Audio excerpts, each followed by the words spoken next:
Et il faut que ceux qui l'adorent en esprit et en vérité. Mais en réalité, pour elle, à ce moment-là, ça ne veut rien dire. Elle sait que le lieu où les Samaritains adorent, c'est le mont Garizim. Elle sait que là où adorent les Juifs, c'est à Jérusalem.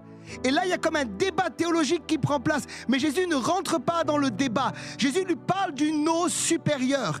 Et pendant que je préparais le message, le Saint-Esprit m'a dit, beaucoup qui nous regardent en réalité boivent au puits de la tradition. Boivent au puits de la religion.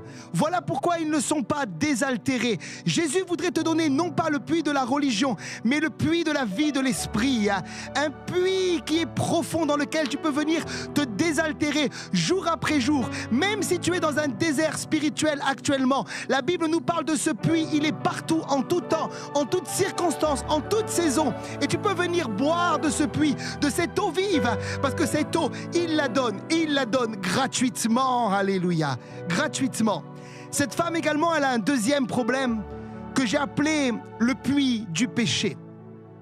Alors que Jésus lui parle, il va lui donner une parole de connaissance.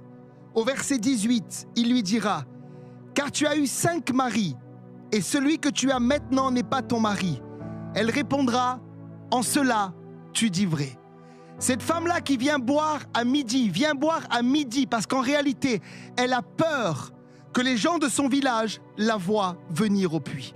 Parce qu'elle mène, malgré la religion, une vie de débauche. Et la réalité, c'est que la religion ne te transforme pas. La religion ne fera jamais de toi une nouvelle créature. La religion te donnera jamais